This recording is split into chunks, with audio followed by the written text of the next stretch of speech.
বাংলাদেশে যেহেতু স্বাধীনতার পর থেকে বারবারই সেনাবাহিনী বিভিন্ন রাজনৈতিক ক্রাইসিস তৈরি করেছে, যেমন ৭৫-এ বঙ্গবন্ধুকে হত্যা করেছে, তারপর প্রেসিডেন্ট জিয়াকে হত্যা করেছে, একটা রাজনৈতিক শূন্যতার তৈরি করেছে। ঠিক তেমনি তারাই শূন্যতা তৈরি করেছে, তারাই আবার গিয়ে ক্ষমতা দখল করেছে। বা জেনারেল এরশাদ ক্ষমতা নেওয়ার সময় যেমনটা বলেছিলেন যে সেনাবাহিনী রাত পোহালেই সেনাপ্রধান সেনা অফিসারদের উদ্দেশ্যে গুরুত্বপূর্ণ ভাষণ দেবেন, সেটা নিয়ে চারিদিকে নানা রকমের গুঞ্জন শোনা যাচ্ছে। ভারতীয় একটি পত্রিকা এই ব্যাপারে রিপোর্ট করেছে, সেনাপ্রধানের সঙ্গে পরিস্থিতি যেদিকে যাচ্ছে মনে হচ্ছে সেনা শাসন অনিবার্য হয়ে আসতেছে বা সেনা শাসন হয়ে যাবে মনে হয়। পরিস্থিতি এমনটাই হয়ে যাচ্ছে, কারণ সেনাপ্রধানের প্রতি সবার একটা সন্দেহ ঢুকে গিয়েছে যে তিনি সেনা শাসন জারির জন্য কাজ করবেন। তো আমরা কয়েকটা আলোচনা শুনবো, সেখান থেকে বোঝার চেষ্টা করব সেনাবাহিনীর প্রতি ডক্টর ইউনূস বা অন্য মন্ত্রী এমপিদের ধারণাটা কি এবং সেনা শাসন হবে কি করে দিতে চায়। এই নির্মাণের অংশীদার হতে চেয়েছে বরাবর সেনাবাহিনী। বাংলাদেশের সেনাবাহিনীর ভেতরে বাইরে ৫ই আগস্টের পর থেকে, কিংবা বলা ভালো আসলে ৫ই আগস্টের আগে থেকেই যে অস্থিরতা বা দোলাচল সৃষ্টি হয়েছে, সম্ভবত সেই অস্থিরতা কিংবা দোলাচল যাই বলি না কেন, তাকে আর সেনানিবাসের ভেতরে আটকে রাখতে পারছে না সেনা কর্তৃপক্ষ, কিংবা সেনানিবাসের ভেতর থেকে একটা কঠিন বার্তা অস্থিরতা সৃষ্টিকারী পক্ষটিকে পৌঁছে দেওয়া জরুরি বলে এখন মনে করছে সেনা কর্তৃপক্ষ। এর প্রমাণ হিসেবে গতকাল দুটো বার্তা সেনাবাহিনীর যে জনসংযোগ পরিদপ্তর বা আইএসপিআর গণমাধ্যমকে দিয়েছে, সেগুলোকে অত্যন্ত গুরুত্বপূর্ণ বলে মনে করি। প্রথম বার্তায়, শনিবারে দেওয়া আইএসপিআর এর প্রথম বার্তায় আমরা দেখলাম ঢাকা সেনানিবাস বা ক্যান্টনমেন্টের প্রবেশ পথ সহ একে ঘিরে বিভিন্ন এলাকা, মানে জাহাঙ্গীর গেট সংলগ্ন এলাকা, শাহীন কলেজ সংলগ্ন এলাকা, সৈনিক ক্লাব মোড়, ভাসানটেক, মাটিকাটা সহ সকল এলাকায় সভা সমাবেশ, মিছিল, শোভাযাত্রা, বিক্ষোভ প্রদর্শন নিষিদ্ধ করে আইএসপিআর একটা বার্তা পাঠালো। মানে সেটাই যথেষ্ট আলোড়ন সৃষ্টি করছিল, কারণ আপনারা তো প্রত্যেকেই জানেন, যারা রাজনীতির খবরাখবর রাখেন, দেশের ভেতরের কোনো খবরাখবর রাখেন, অনলাইনে অফলাইনে চায়ের আড্ডায় গত কিছুদিন ধরে আসলে সেনানিবাসের ভেতরে কি হচ্ছে, সেনানিবাসের সঙ্গে বঙ্গভবনের কি হচ্ছে, যমুনার সঙ্গে সেনানিবাসের সম্পর্কটা কি দাঁড়াচ্ছে, সেনা সদর আসলে কি সিদ্ধান্ত নিতে যাচ্ছে, এগুলোই মূল আলোচ্য বিষয় ছিল। এর মধ্যে হঠাৎ করেই আইএসপিআর যখন সেনানিবাসের সামনের জায়গা থেকে শুরু করে এর সংলগ্ন রাজধানীর বিভিন্ন এলাকায় সভা সমাবেশ, মিছিল, শোভাযাত্রা নিষিদ্ধ করলো, তখন সেই আলোচনায় একটু ঘি পড়লো বটে, মানে সেই আগুনটা আর একটু উস্কে উঠলো বটে। কারণ বরাবর আমরা দেখেছি যে ঢাকা মেট্রোপলিটন পুলিশ এ ধরনের বার্তা দিয়ে থাকে যে এই জায়গায় সভা সমাবেশ করা যাবে না। আর আগস্টের পর থেকে এটাও আমরা দেখছি যে জুলাই আগস্ট আন্দোলনের পর থেকে বিপর্যস্ত হয়ে পড়া পুলিশ, যারা এখনো ঘুরে দাঁড়াতে পারেনি, তাদের কোনো নিষেধাজ্ঞাকে কোনো রকম পাত্তা দিয়ে আসলে আন্দোলনগুলো ঘটছে না। কাজেই ডিএমপি নানা জায়গায় নিষেধাজ্ঞা দিচ্ছে বটে, তবে সেই নিষেধাজ্ঞা পার হয়ে আন্দোলনগুলো ঘটছে। এমন অবস্থায় আইএসপিআর কেন এই বার্তা দিতে গেল তা নিয়ে যখন জল্পনা তুঙ্গে, সে সময়ে কয়েক ঘন্টার মধ্যেই আইএসপিআর থেকে বার্তা এলো যে একজন বরখাস্তকৃত সেনা সদস্যকে সেনাবাহিনীর টহল দল খিলক্ষেত থেকে গিয়ে 2 জন সহযোগী সহ গ্রেফতার করেছে। আমরা এখন পর্যন্ত কয়েকটি বিষয় জানি না, কি কি জানি তা নিয়ে আলাপ করব। কয়েকটি বিষয় জানি না, যেমন ওই 2 জন সহযোগী কি তারাও কি সাবেক বা বরখাস্তকৃত সেনা সদস্য, নাকি তারা অসামরিক বেসামরিক নাগরিক, কারা সেই 2 সহযোগী। এবং আমরা যেটা আরেকটি খবর জানি না, যেটা জানবার চেষ্টা করেছে বিবিসি বাংলা সহ কিছু সংবাদ মাধ্যম, যে সেই সেনা সদস্য, বরখাস্তকৃত সেনা সদস্য নাইমুল ইসলাম এবং তার 2 সহযোগীকে সেনাবাহিনীর টহল দল গ্রেফতার করবার পর কোথায় নিয়ে গেছে। তাদেরকে কোনো থানায়, সংলগ্ন কোনো থানায় যে নিয়ে যাওয়া হয়নি, বিবিসি বাংলা তাদের খবরে সেটা স্পষ্টতই লিখেছে। তারা ক্যান্টনমেন্ট ও খিলক্ষেত থানায় যোগাযোগ করেছিল, 2 থানা থেকেই বলা হয়েছে কোনো বরখাস্তকৃত সেনা সদস্য কিংবা নাইমুল ইসলামের আটকের বিষয়ে তাদের জানা নেই। এই বরখাস্তকৃত সেনা সদস্য নাইমুল ইসলাম আগস্টের পর থেকে সহযোদ্ধা নামের এক প্ল্যাটফর্ম তৈরি করে আওয়ামী লীগ আমলে বরখাস্তকৃত সশস্ত্র বাহিনীর বিভিন্ন সদস্যদের চাকরি ফিরিয়ে দেওয়ার দাবিতে আন্দোলন করছিলেন। এই নাইমুল ইসলামের চাকরি গেছে যৌতুক চাওয়ার দাবিতে, স্ত্রী নির্যাতনের অভিযোগে, কিন্তু আগস্টের পর থেকেই তিনি বিরাট বিপ্লবী হয়ে ওঠেন এবং তার যে সহযোদ্ধা প্ল্যাটফর্ম তৈরি করেন সেখানে তারা দাবি করতে থাকেন যে যেই শৃঙ্খলা ভঙ্গের দায়ী যার চাকরি যে থাকুক না কেন, এদের সবাইকে চাকরি ফেরত দিতে হবে, কারণ আওয়ামী লীগ আমলে চাকরি গেছে মানে ষড়যন্ত্র করে চাকরি গেছে। এবং এই নাইমুল ইসলামের ফেসবুকে ঢুকে এখন দেখছিলাম তার একটা পাবলিক প্রোফাইল, তিনি বিরাট রকমের একটা রাজনৈতিক ব্যক্তিত্ব হয়ে ওঠার চেষ্টা করছেন গত কমাস ধরে। সারা বাংলাদেশ জুড়ে বিভিন্ন ক্যান্টনমেন্টে বিভিন্ন জায়গায় গিয়ে তার এই সহযোদ্ধা প্ল্যাটফর্ম অর্থাৎ বরখাস্তকৃত সশস্ত্র বাহিনীর সদস্যদের সংগঠিত করার প্ল্যাটফর্মকে প্রকাশ্যে সংগঠিত করছেন এবং বলছেন জীবন দেবেন তবু চাকরি উদ্ধার করেই ছাড়বেন। অন্যদিকে নাগরিক কমিটি মানে জাতীয় নাগরিক পার্টির আগে যে নাগরিক কমিটি গঠন করেছিল এই বৈষম্য বিরোধী ছাত্র আন্দোলনের সঙ্গে সংশ্লিষ্ট ছাত্ররা, সেই সভায় গিয়ে তিনি ঘোষণা দিয়ে বলেন যে তিনি বৈষম্য বিরোধী ছাত্র আন্দোলনেরও একজন সমন্বয়ক হিসেবে কাজ করেছেন এবং তিনি আগস্টের আন্দোলনে অত্যন্ত সক্রিয় ভূমিকা রেখেছেন। এই জুলাই আগস্ট আন্দোলনে আসলে আমরা দেখি সাবেক অনেক সেনা কর্মকর্তাই, ইনি তো একজন বরখাস্তকৃত সেনা সদস্য, কিন্তু আমরা দেখি অনেক প্রবীণ সেনা কর্মকর্তারাই অত্যন্ত সক্রিয় ভূমিকা পালন করেন। মিরপুর ডিওএইচএস থেকে আন্দোলনের শুরু হয় যেখানে এসে সাবেক সেনা কর্মকর্তারা যোগ দেন। এরপর আমরা দেখি ফেসবুকের বাইরে নানাভাবে সাবেক সেনা কর্মকর্তারা সংগঠিত হন এবং তারা সরাসরিভাবে আগস্ট আন্দোলনে সরকারের ভূমিকার তীব্র নিন্দায় মানে তৎকালীন আওয়ামী লীগ সরকারের ভূমিকার তীব্র নিন্দায় যুক্ত হন। এবং এই যে সাবেক সেনা কর্মকর্তাদের সংগঠিত হওয়ার ব্যাপারটি সেটি আসলে 5ই আগস্টে এসে থেমে যায় না। মানে 5ই আগস্টে শেখ হাসিনার পতনের একটা বড় কারণ তো এই যে দায়িত্বরত তরুণ সেনা কর্মকর্তারা 3রা আগস্ট সেনাপ্রধানকে কিন্তু জানিয়ে দিয়েছিলেন যে তারা সরকারের নির্দেশনা মেনে আন্দোলন দমনে কোনো ভূমিকা রাখবেন না। কাজেই সেই দিন থেকেই কিন্তু জানা হয়ে যায় যে শেখ হাসিনা সরকারের পতন আসলে আর কয়েকদিনের ব্যাপার মাত্র।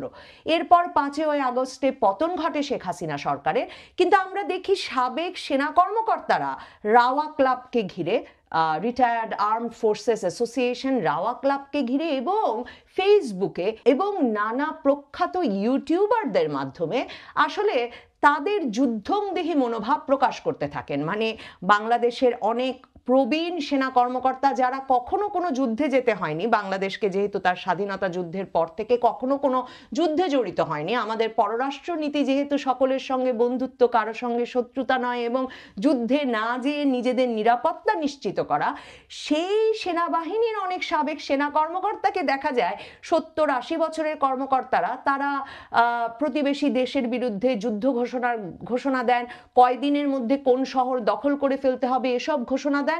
এবং একদম সম্প্রতিও আমরা দেখি ভারত পাকিস্তান যুদ্ধের সময়ও তাদের কেউ কিভাবে বাংলাদেশের এক্ষুনি গিয়ে 7 সিস্টার্স দখল করা উচিত এই বিষয়ে মন্তব্য করতে থাকেন। মানে বাংলাদেশে যেহেতু স্বাধীনতার পর থেকে বারবারই সেনাবাহিনী বিভিন্ন রাজনৈতিক ক্রাইসিস তৈরি করেছে, যেমন 75-এ বঙ্গবন্ধুকে হত্যা করেছে, তারপর প্রেসিডেন্ট জিয়াকে হত্যা করেছে, একটা রাজনৈতিক শূন্যতার তৈরি করেছে।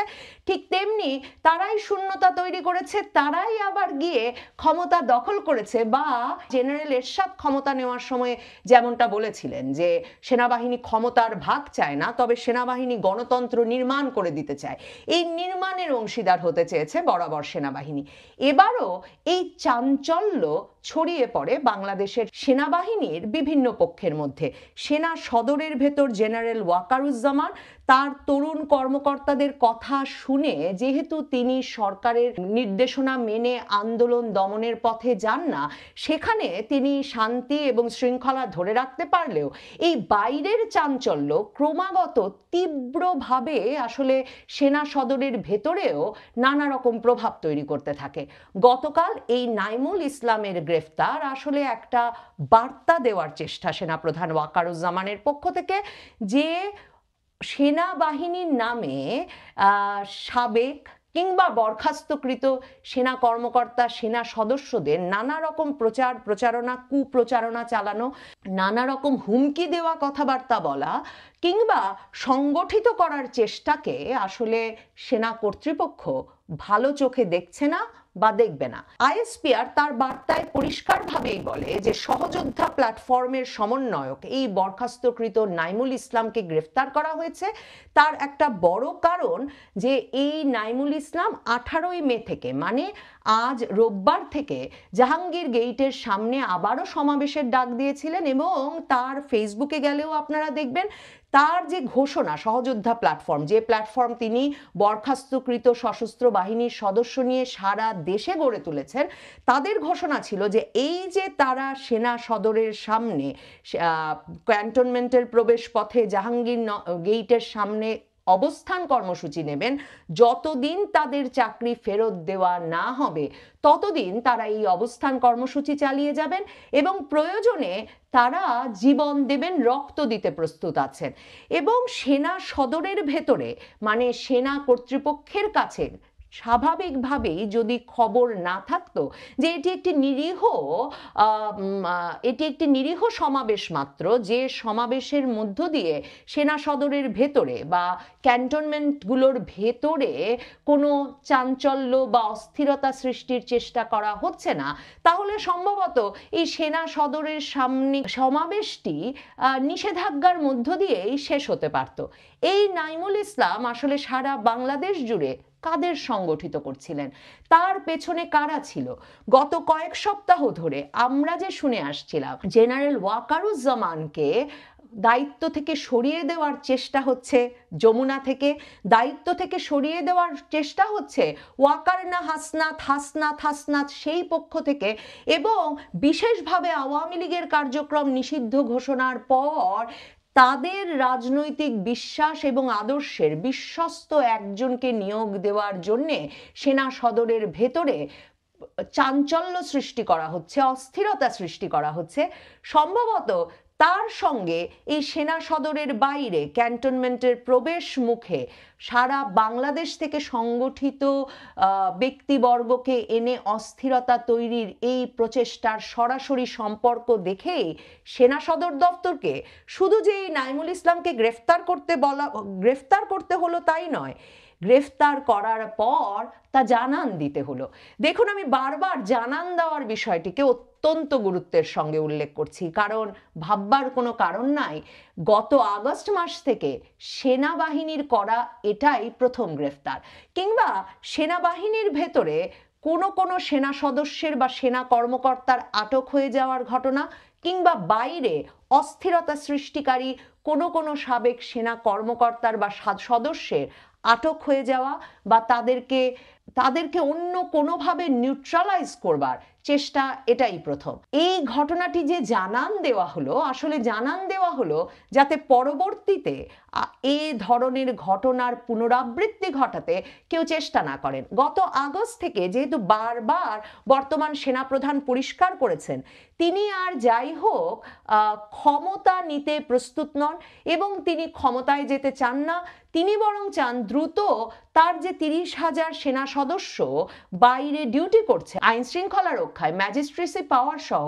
সেই সেনা সদস্যদের দ্রুত ব্যারাকে ফিরিয়ে আনতে। এই অবস্থায় আসলে বাংলাদেশের ওই যে সাবেক সেনা কর্মকর্তাদের মধ্যে অনেকের ভেতরে যেমন তাদের প্রত্যাশা কিংবা ক্ষমতার কেন্দ্রবিন্দুতে আবারও সেনাবাহিনীকে নিয়ে যাওয়ার যে দাবি বা স্বপ্ন, সেটা যেমন বারবার ক্ষতিগ্রস্ত হচ্ছে, ঠিক তেমনি আওয়ামী লীগ সমর্থকদের ভেতর থেকেও কিন্তু এক ধরনের হতাশা আছে যে সেনাপ্রধান কেন দেশে দায়িত্ব নিয়ে স্থিতিশীলতা ফিরিয়ে আনছেন না।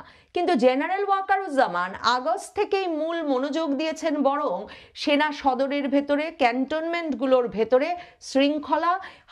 শৃঙ্খলা বজায় রাখা এবং সশস্ত্র বাহিনী জুড়ে, মানে শুধুমাত্র সেনাপ্রধান ওয়াকারুজ্জামান নয়, 3 বাহিনী প্রধানই মূলত মনোযোগ দিয়েছেন যে কিভাবে তারা আসলে সেনা তারা কিভাবে আসলে সশস্ত্র বাহিনীর ভেতরে কর্মরতদের ভেতরে শৃঙ্খলা বজায় রাখতে পারবেন এবং সুশৃঙ্খল বাহিনী হিসেবে বাহিনীর কাঠামো, বাহিনীর সক্রিয়তা, বাহিনীর ইন্টেগ্রিটি ধরে রাখতে পারবেন। এই অবস্থায় গত সপ্তাহ দেড়েক ধরে যা চলছে বাংলাদেশের সশস্ত্র বাহিনীগুলোকে ঘিরে, কিংবা তিন বাহিনী প্রধানকে সরিয়ে দেওয়ার প্রচেষ্টায় অন্তর্বর্তীকালীন সরকারের ভেতর থেকে যে ধরনের চাপ আসছে বলে জানা যাচ্ছে বিভিন্ন সূত্রে, সেনাবাহিনীর ভেতর বাইরের, কিংবা সাবেক সেনা সদস্য, সেনা কর্মকর্তা এবং বরখাস্তকৃত সেনা কর্মকর্তা, সেনা সদস্যরা যে ধরনের প্রচারণা চালাচ্ছেন অনলাইনে অফলাইনে,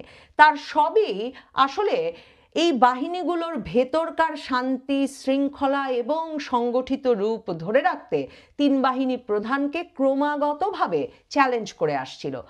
আমার মনে হয় সেনা প্রধান ওয়াকারুজ্জামান সহ তিন বাহিনীর প্রধানদের এই সিদ্ধান্তই ছিল যে তারা যে একটা শক্ত অবস্থানে যাচ্ছেন সেই জানানটি দেওয়া তাদের জন্য প্রয়োজনীয় হয়ে পড়েছে। এবং শনিবারে আইএসপিআর এর দেওয়া আপাত নিরীহ দুটো বিবৃতি, মানে একটা হচ্ছে সেনা সদর দফতর এবং তার আশপাশের এলাকায় সভা সমাবেশ মিছিল চলবে না, সেই বিজ্ঞপ্তিটি আইএসপিআর এর পক্ষ থেকে দেওয়া, এবং একজন সেনা সদস্যকে, বরখাস্তকৃত সেনা সদস্যকে, যিনি সহযোদ্ধা নামের প্ল্যাটফর্ম চালিয়ে সেনা নেতৃত্বকে চ্যালেঞ্জ করছিলেন প্রকাশ্যে, সেই ব্যক্তিকে তার দুই সহযোগী সহ গ্রেফতার করে এখন পর্যন্ত কোনো থানার সামনে হস্তান্তর না করে, কিন্তু সংবাদ মাধ্যমকে জানান দিয়ে সম্ভবত সেনা নেতৃত্ব সেই কাজটিই করলেন। এর ফলে আগস্টের আগে থেকে আগস্টের পরবর্তী পুরো সময়টা জুড়ে আমরা যে প্রকাশ্যে সাবেক সেনা কর্মকর্তাদের নানা রকম বেফাঁস মন্তব্য করতে দেখছি, নানা রকম বক্তৃতা বিবৃতি দিতে দেখছি, এবং সেনা প্রধান সহ নানা জনকে নানা উপদেশ দিতে দেখছি, আর কথায় কথায় জীবন যাওয়া পর্যন্ত বিভিন্ন যুদ্ধ চালিয়ে যাওয়ার হুমকি দিতে দেখছি বর্তমান সেনাবাহিনী, সেনা প্রধানের বিরুদ্ধে কিংবা প্রতিবেশী কোনো দেশের বিরুদ্ধে। সম্ভবত সেসব বেফাঁস আচরণ থেকে আমরা কাউকে বা সিংহভাগকেই এখন নিবৃত্ত হতে দেখব। এর ফলে সেনাবাহিনীর ভেতরে অস্থিরতা কমে আসবে কিনা তা দেখতে অপেক্ষা করতে হবে। এটাও দেখার জন্য অপেক্ষা করতে হবে যে সেনা প্রধান এবং সেনাবাহিনী এ দফায় নিজেদেরকে জড়িত না করে, নিজেদের গা বাঁচিয়ে এবং এড়িয়ে গিয়ে কতটা সেনা সদর দফতরের ভেতরেই বা কতটা সেনানিবাসের ভেতরেই বা ক্যান্টনমেন্টের ভেতরেই থেকে যেতে পারেন, নাকি তাদের বেরিয়ে আসতেই হয়, এগুলো দেখবার জন্যেও অপেক্ষা আছে। এবং এই অপেক্ষার সাথে আছে রাত পোহালেই সেনাপ্রধান সেনা অফিসারদের উদ্দেশ্যে গুরুত্বপূর্ণ ভাষণ দেবেন। সেটা নিয়ে চারিদিকে নানা রকমের গুঞ্জন শোনা যাচ্ছে।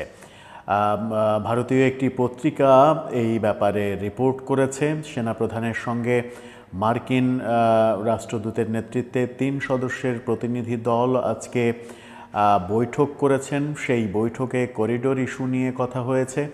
কালকে সেনা অফিসারদের সঙ্গে বৈঠকে করিডোর নিয়ে কথা হবে কিনা, সেখান থেকে কোনো দিক নির্দেশনা আসবে কিনা, সেনাপ্রধান করিডোরের পক্ষে অবস্থান করবেন কিনা, এতদিন শোনা যাচ্ছিল যেটা সেটাই বোধহয় সত্য হতে চলেছে যে সরকার সেনাপ্রধানের সঙ্গে কোনো ধরনের আলাপ আলোচনা ছাড়াই করিডোরের বিষয়ে জাতীয় নিরাপত্তা উপদেষ্টা তিনি এক ধরনের নিজ উদ্যোগেই সিদ্ধান্ত নিয়েছেন। সেটা নিয়ে নানা রকমের বিতর্ক, এবং সেই বিতর্কের মুখে এই নিউজ মার্কিন প্রতিনিধি দলের বৈঠক সেনাপ্রধানের সঙ্গে, এবং আগামীকাল রাত পোহালে সকাল 9:30টায় সেনা অফিসারদের অনুষ্ঠানে গুরুত্বপূর্ণ ভাষণ দেবেন সেনাপ্রধান। কি বলবেন সেখানে, সেনাবাহিনীর অবস্থানই বা করিডোর বিষয়ে কি হবে, নিশ্চিত করে যে অবস্থানই হোক সেই অবস্থান দেশের মঙ্গলার্থে পারেন। প্রজাপতির কার্যক্রম। চলে যাচ্ছি মূল ভিডিওতে। বলছিলাম আগামীকাল সকালে সেনাপ্রধান সেনা অফিসারদের উদ্দেশ্যে ভাষণ দেবেন এবং বিভিন্নজন বিভিন্ন রকমের ধারণা করছে যে এখানে করিডোর নিয়ে আলাপ আলোচনা হবে, সেনা অফিসারদের মতামত নেওয়া হবে, করিডোর বিষয়ে গুরুত্বপূর্ণ কথা বলতে পারেন। যখন করিডোর বিষয়ে বাংলাদেশের প্রায় সব রাজনৈতিক দল এবং শেষ পর্যন্ত আমরা এনসিপিকেও দেখেছি করিডোরের বিপক্ষে অবস্থান করতে, বিএনপির শক্ত অবস্থান, বিএনপি সহ সব দলের, আওয়ামী লীগ তো এখন দৃশ্যত নেই, তারপরেও আওয়ামী লীগের বিভিন্ন পর্যায়ের ইনফরমেশন যেগুলো সামাজিক যোগাযোগ মাধ্যমে আসছে সেখান থেকেও বোঝা যায় যে কেউই আসলে এই করিডোরের পক্ষে নয়। কেউই যখন করিডোরের পক্ষে নয় তখন সেনাপ্রধানকে রাজি করানোটা কি আদৌ সম্ভব হবে?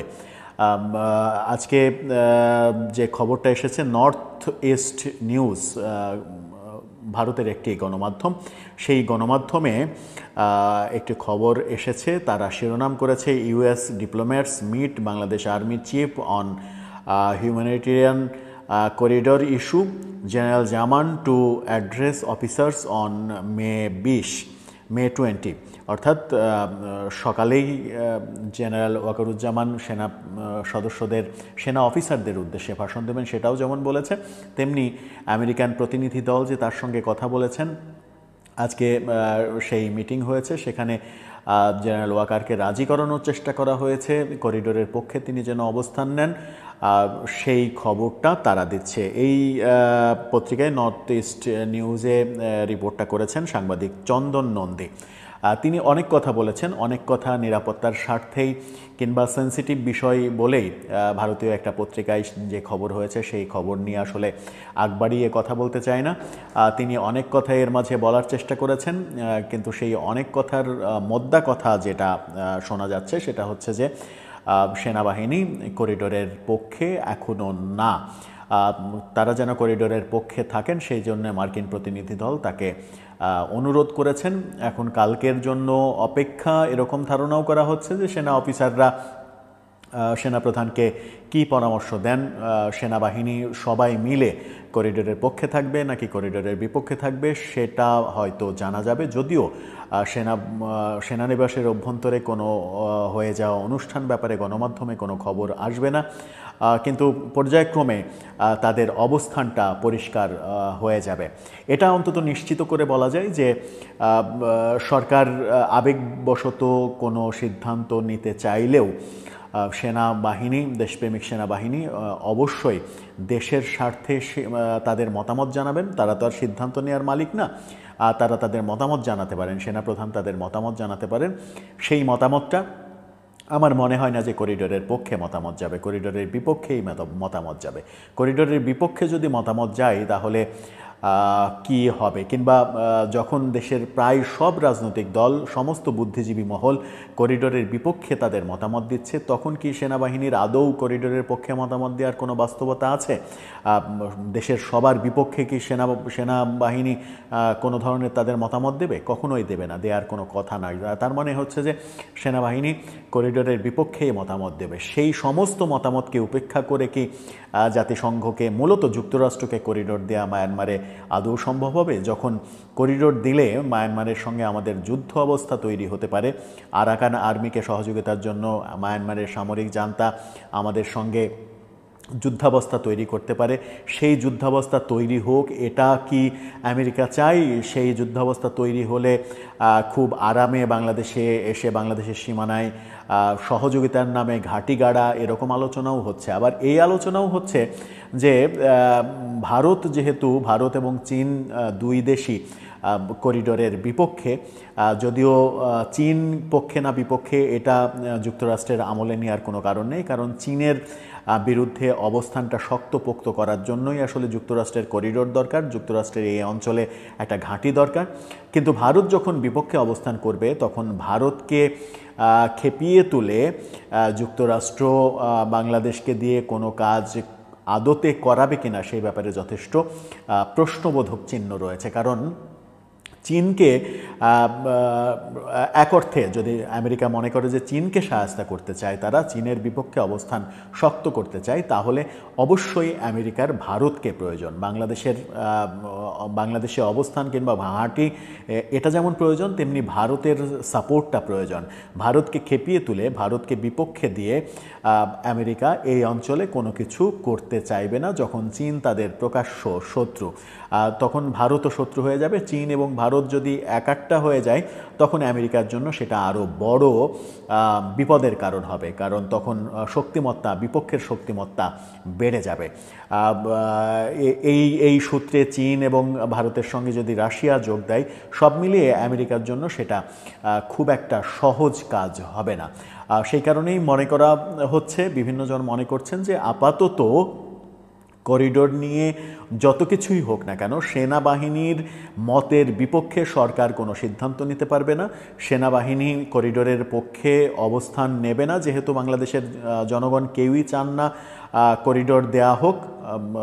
কারণ আমেরিকার এই ঘাঁটি গাড়ার যে অভ্যাস সারা পৃথিবীতে আমরা দেখেছি, যেখানেই তারা ঘাঁটি গাড়তে চেয়েছে সেই অঞ্চলেই যুদ্ধাবস্থা তৈরি হয়েছে, সেই অঞ্চলই অনেকটা বিপদগ্রস্ত হয়েছে। বাংলাদেশকে বিপদের মুখে ঠেলে দেওয়ার কথা যেমন বাংলাদেশের সাধারণ জনগণ চায় না, মনে করে না, প্রত্যাশা করে না, তেমনি সেনাবাহিনীও ঠিক তেমনটাই করবে। মানুষের আশা আকাঙ্ক্ষার প্রতিফলন ঘটবে। এখন গুরুত্বপূর্ণ বিষয় হচ্ছে যে রাত পোহালে সকাল 9:30টার যে সেনা অফিসারদের উদ্দেশ্যে ভাষণ দেবেন মাননীয় সেনাপ্রধান, সেখানে আবার এই নর্থ ইস্ট নিউজ সেখানে এই খবরটাও দিচ্ছে যে সেখানে সৈনিক মানে অফিসারদের যুদ্ধকালীন যে পোশাক, সেই পোশাক পরিহিত অবস্থায় আসতে বলা হয়েছে। অর্থাৎ অ্যাটেনশনটা যেন থাকে। এটাকে অনেকে অনেকভাবে ব্যাখ্যা করতে পারেন, কিন্তু সেনাবাহিনীর সেটা অভ্যন্তরীণ ব্যাপার। কি পোশাকে তারা মিটিংয়ে অংশগ্রহণ করবে, কিভাবে তারা কি করবে, সেটা তাদের অভ্যন্তরীণ ব্যাপার। তার মানে এই না যে তারা যুদ্ধের প্রস্তুতি নিচ্ছে, আর যুদ্ধের প্রস্তুতি নেওয়ার বাস্তবতাও নেই। আমরা কার সঙ্গে যুদ্ধ করব, কার সঙ্গে যুদ্ধে পেরে ওঠার মতো সামরিক শক্তি আমাদের রয়েছে। মায়ানমারের থেকে সামরিক শক্তিতে আমরা অনেক পিছিয়ে, ভারতের থেকে অনেক অনেক গুণ পিছিয়ে, পাকিস্তান থেকে আমরা অনেক পিছিয়ে। সেই ক্ষেত্রে কোনো ধরনের সিদ্ধান্ত নেওয়া উচিত হবে না যে সিদ্ধান্ত আমাদের জন্য বিপদ ডেকে আনে, এবং সেরকম সিদ্ধান্ত সরকারকেও নিতে দেবে না সেনাবাহিনী, এই বিশ্বাস নিশ্চয়ই জনগণের রয়েছে। অপেক্ষা কালকের মিটিংয়ে কি হয়, কি বলেন সেনাপ্রধান, সেই দিকে আমরা সকলেই তাকিয়ে। দর্শক, আলোচনাগুলো শুনেছেন, শুনে বুঝতে পেরেছে সেনা শাসন হওয়ার সম্ভাবনা কতটুকু রয়েছে। সেনাবাহিনী বা সেনাবাহিনীর যিনি প্রধান, তার প্রতি কিন্তু সবসময় একটা সন্দেহ ছিল যে তিনি সেনা শাসন জারি করবেন, ডক্টর ইউনূসকে বিপদে ফেলবেন। কিন্তু মোটামুটি তিনি অনেকটাই সেফ হয়ে গিয়েছেন, তিনি সতর্ক হয়ে গিয়েছেন, ভয় পেয়েছেন, তার আচরণে এমনটাই বোঝা যাচ্ছে। অর্থাৎ তিনি যে পরিকল্পনা করেছিলেন আওয়ামী লীগ নিষিদ্ধের পর মোটামুটি তার মাথা খারাপ হয়ে গিয়েছিল, সেখান থেকে তিনি বের হয়ে এসেছেন। কারণ তিনি চিন্তা করেছেন, আমি যদি এগুলো করি তাহলে বাঁচতে পারবো না, সাধারণ সৈনিকরা আমার সাথে নেই, জনগণ আমার সাথে নেই। জনগণ 5ই আগস্ট আমার কাছে ছিল কারণ আমি হাসিনার বিরুদ্ধে গিয়েছিলাম, কিন্তু ডক্টর ইউনূসের বিরুদ্ধে গেলে কি জনগণ তার সাথে থাকবে, সাধারণ সৈনিকরা তার সাথে থাকবে? এই চিন্তা করে হয়তোবা তিনি এখন পিছপা হয়ে